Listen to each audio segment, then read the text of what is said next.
चार बहुत खास बातें हैं इस पूरे आंदोलन की,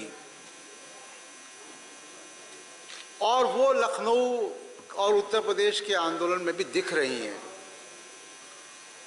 हम में से बहुत से लोग यहाँ पे बैठे हैं जिन्होंने इमरजेंसी को देखा और इमरजेंसी के खिलाफ लड़ाई भी लड़ी है।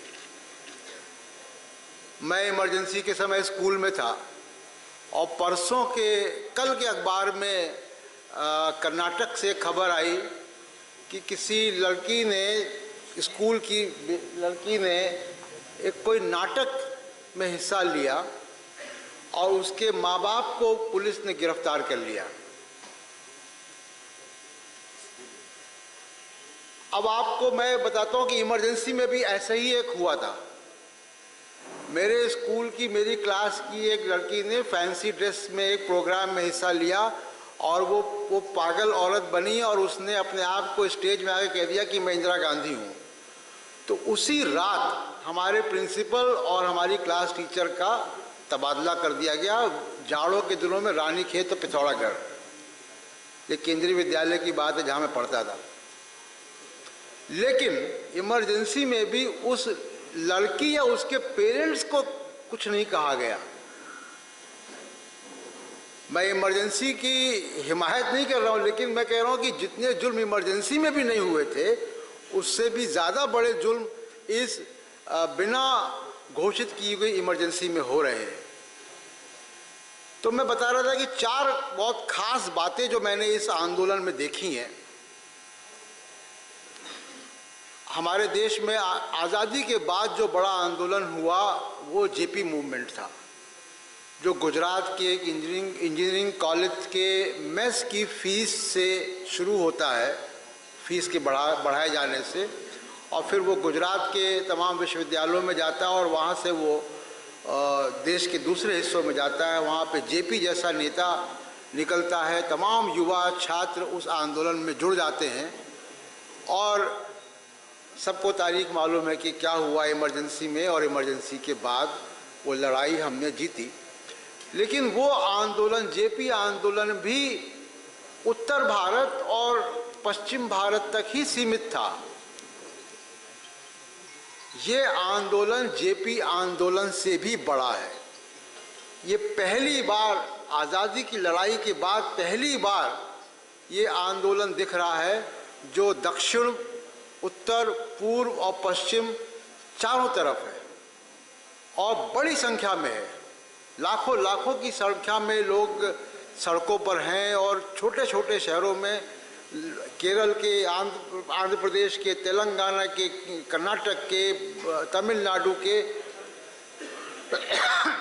पूर्वोत्तर के राज्यों में, महाराष्ट्र के तमाम राज्यों में लाखों की संख्या में लोग सड़कों पर निकल रहे और ये आंदोलन हो रहा है, और छात्रों, खासकर छात्र में। तो एक तो पहली खास बात इस आंदोलन की है कि ये देशव्यापी है और आज़ादी के बाद पहला इतना बड़ा देशव्यापी आंदोलन है। दूसरी इसकी खास बात है कि इसका कोई नेता नहीं है। ये हम लोगों ने कुछ कोऑर्डिनेशन कमेटियां ज़रूर बना दी हैं, लेकिन हम उसमें, हमारा रोल पेरिफेरल रोल है। आंदोलन अपने आप हो रहा है, हम केवल उसमें कंट्रीब्यूट कर रहे हैं उस आंदोलन में, ये कमेटियां बनाकर। दूसरा पहलू जो बहुत इम्पॉर्टेंट है, तीसरा, कि बढ़ चढ़ के इसमें पूरे देश की ख़वातीन आगे बढ़ के हिस्सा ले रही हैं। लड़कियों का बहुत बड़ा योगदान है। कहीं भी मैंने कितने शहरों में जुलूस देखे, निकल रहे हैं, रैलियां निकल रही हैं, जो नारा लग रहा है, और नारा लगाने वाली जो है वो लड़की ही है सबसे आगे। शाहीन बाग इस पूरे आंदोलन की धुरी बन गया है, जो महिलाओं का आंदोलन है, और वो वहाँ पे आज करीब 2 महीने के हो रहे हैं कि वो बैठी हुई हैं वहाँ पे, और तमाम तरीके की साजिशें आप लोग मीडिया में देख रहे होंगे कि वहाँ हो रही हैं। और बहुत, दिल्ली में बहुत ठंड भी पड़ी पीछे, अभी ठंड थोड़ी कम हुई है, लेकिन बहुत ठंड में भी वो लोग वहाँ बैठे रहे।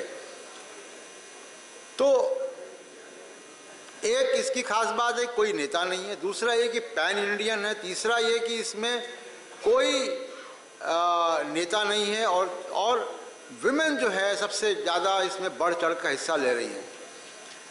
अब मैं सिटीजनशिप एक्ट पे थोड़ी सी बात कर लेना चाहता हूँ। देखिए, 26 जनवरी 1950 को जब भारत का संविधान लागू हुआ और हमारे प्रियम्बल की पहली लाइन, पहला वाक्य कि हम भारत के लोग, we the people of India, कहकर हमने हलफ उठाया इस संविधान को लागू करने का और संविधान की रक्षा करने का। वो संविधान जब लागू हुआ तो किसी को नागरिकता का सर्टिफिकेट नहीं मिला। आप में से तमाम सारे लोग जब पासपोर्ट बनवाते हैं, जब बैंक अकाउंट खोलते हैं, आपको एक फॉर्म मिलता है और उस फॉर्म में आपकी नागरिकता पूछी जाती है आपसे। आप उसमें लिखते इंडियन।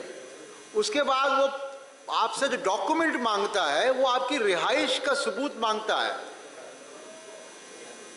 वो कोई पासपोर्ट, कोई आधार कार्ड, कोई वोटर आई कार्ड, कोई टेलीफोन बिल, कोई बिजली का बिल मांगता है। आपकी नागरिकता साबित करने का कोई सर्टिफिकेट नहीं मांगता है। इस देश में किसी को कभी भी नागरिकता का सर्टिफिकेट संविधान के द्वारा नहीं दिया गया। नागरिकता का कोई सर्टिफिकेट नरेंद्र मोदी और अमित शाह के पास भी नहीं है। तो क्या हम मांगे उनसे? तो नागरिकता और नागरिकता संविधान में कैसे दी जाएगी? ये संविधान के आर्टिकल 5 से लेकर 11 तक अलग अलग डेट के हिसाब से बिल्कुल वो तयशुदा है, बना दिया गया। उसके एक्ट में 1955 का एक्ट है, सिटीजनशिप एक्ट 1955, उसमें नागरिकता को कैसे किसको दी जाएगी तफसील से चीज़ें हैं। और जिन 3 देशों और 6 धर्मों को ब्रैकेट करके इन्होंने इस कानून में संशोधन किया है, जो गैर संवैधानिक संशोधन है, उन लोगों को भी उस पुराने एक्ट में आराम से नागरिकता दी जा सकती है, दी जाती रही है अभी तक। ये शरारतपूर्ण है केवल कि उन्होंने संविधान की मूल भावना से छेड़छाड़ करके इस अमेंडमेंट को किया है।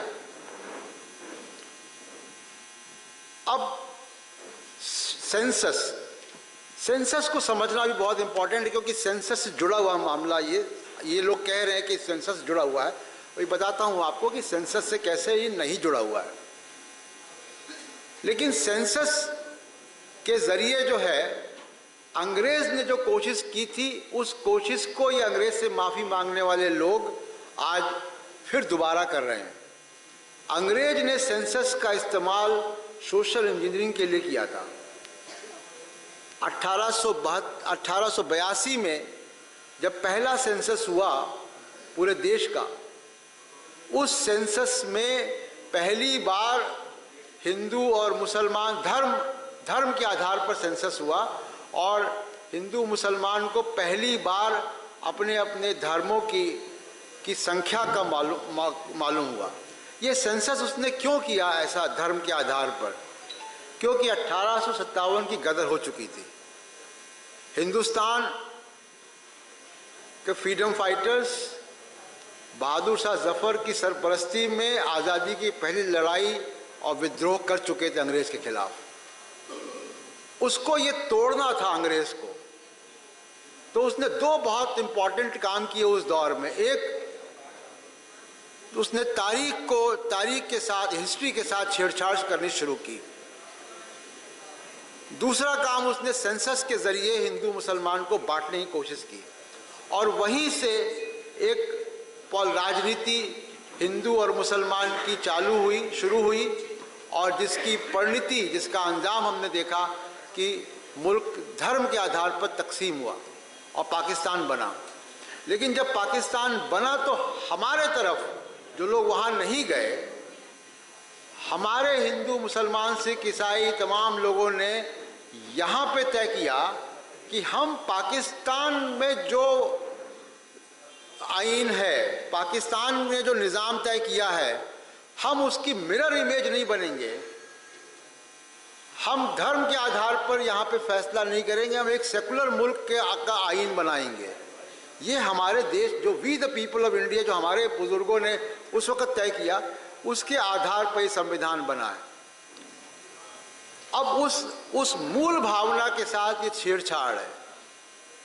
लेकिन सेंसस जो 2021 में होना है, सेंसस होता है सेंसस एक्ट 1948 के मुताबिक, और एनपीआर का प्रोसेस, एनपीआर की प्रक्रिया सिटीजनशिप एक्ट के तहत है, जो वाजपेयी जी के दौरान 2003 में उसमें जो है तब्दीली की गई, और उस तब्दीली में उन्होंने एनआरसी को जोड़ा। तो सिटीजनशिप एक्ट, एनपीआर और सेंसस दोनों अलग अलग चीजें। एनपीआर सिटीजनशिप एक्ट का मामला है, इस बात को भली भांति हम लोग समझ लें। इसलिए एनपीआर का हम बिल्कुल सिरे से बायकॉट करें, पूरे देश में बायकॉट करें, तभी ये कानून जो है ये लागू नहीं हो पाएगा। मैं असम के दौरे पे गया और मैं एनआरसी का एक छोटा सा मिसाल आपको असम की देता हूँ, फिर उसके बाद मैं अपनी बात खत्म करूँगा। एनआरसी जब लागू हुई, 19 लाख लोग उसमें बाहर हो गए एनआरसी में असम से। उसमें 12 लाख से भी ऊपर गैर मुस्लिम हैं, जिसमें कि बहुत ट्राइबल लोग भी हैं, उसमें हिंदू भी हैं और दूसरे मजहबों के लोग भी हैं। उस एनआरसी में अब क्या हो रहा है, ये जो 19 लाख लोग हैं जो बाहर हो गए, जो एक्सक्लूड हो गए, इनको फॉरेनर्स ट्रिब्यूनल में जाना पड़ेगा अपनी नागरिकता साबित करने के लिए। ये फॉरेनर्स ट्रिब्यूनल काम कैसे कर रहे हैं, जो वो एक मॉडल है जो पूरे देश में लागू होगा। इसको भली भांति समझ लें हम लोग। फॉरेनर्स ट्रिब्यूनल यूं तो हाई कोर्ट की एक कमेटी उसको मॉनिटर करती है, लेकिन सरकार का पूरा दखल है। सरकार ही तय करती है कि उसका जज कौन होगा, और सरकार ही तय करती है किसको रखा जाएगा, किसको निकाला जाएगा, किसको एक्सटेंशन दिया जाएगा। उस फॉरेनर ट्रिब्यूनल का जो जज है, जो हेड है, वो एक तो 7 साल की प्रैक्टिस उसकी, 7 साल के, हमारे बीच में बहुत सारे वकील बैठे हुए हैं, 7 साल के प्रैक्टिस के वकील को तो बहुत से लोगों को मैं देखता हूँ कि उनको हलफनामा लिखना भी नहीं आता है। वो 7 साल का वकील जो है वो जज की भूमिका में है, वो आपकी नागरिकता तय कर रहा है। एक छोटा सा जुर्म अगर कोई करे कि बगैर हेलमेट के वो मोटरसाइकिल चला रहा हो, तो उसका भी मुकदमा एक ट्रेन्ड मजिस्ट्रेट के पास जाता है, जिसको इंसाफ करने की ट्रेनिंग है। उसकी भी अपील होती है सेशंस कोर्ट में, हाई कोर्ट में, डिवीज़न बेंच में, सुप्रीम कोर्ट में, क्यूरेशन पिटीशन, तमाम रास्ते हैं। फॉरेनर्स ट्रिब्यूनल का कोई अपीलेट ट्रिब्यूनल नहीं है, उसमें सीधे आप हाई कोर्ट में जाएंगे। उस हाई कोर्ट में भी आर्टिकल 226 के तहत जाएंगे। एक गरीब आदमी जिसके पास कागज़ नहीं है, वो कहाँ से ये वकील ढूंढेगा। इसलिए इस फॉरेनर्स ट्रिब्यूनल को अब उसमें कैसे वो हो रहा है कि जिसने, अगर किसी जज ने 100 मुकदमे देखे और उन 100 मुकदमों में 5 लोगों को उसने फॉरेनर्स बनाया और बाकी लोगों को नागरिकता दे दी, तो उसके लिए कहा गया कि इनका टर्मिनेशन कर दे, इनकी जो है सेवाएं समाप्त कर दी जाएं। जो ज़्यादा से ज़्यादा लोगों को फॉरेनर डिक्लेयर कर रहा है, उनको कह रहे हैं कि इनको कंटिन्यू किया जाए, बहुत अच्छा काम है। तो इस तरीके से ये फॉरेनर ट्रिब्यूनल जो है वो काम कर रहा है। मुझसे कहा गया कि समय मेरा इतना ही है, लेकिन इस कमेटी को बनाने की जब बात हो रही है तो कमेटी में एक बात का ख्याल रखें हम लोग। मेरा सुझाव है, और वैसे हो भी रहा है यहाँ पे, कि संविधान को बचाने की जो लड़ाई है वो संविधान के दायरे में और संविधान को हाथ में लेके हमें लड़नी है। और हमारी जो कमेटी है, जो लड़ाई है, वो बहुत इंक्लूसिव होनी चाहिए, उसमें तमाम लोग शामिल होने चाहिए जो हैं भी, और इसी के साथ ये लड़ाई जो है हम लोग जीतेंगे। और हम बहुत खुशकिस्मत हैं कि हम लोग अपने बुज़ुर्गों से सुनते रहे आज़ादी की लड़ाई के किस्से, लेकिन आज हम दूसरी आज़ादी की लड़ाई में खुद शरीक हैं और मुझे पूरा यकीन है कि इस लड़ाई को हम जीतेंगे भी। बहुत बहुत शुक्रिया।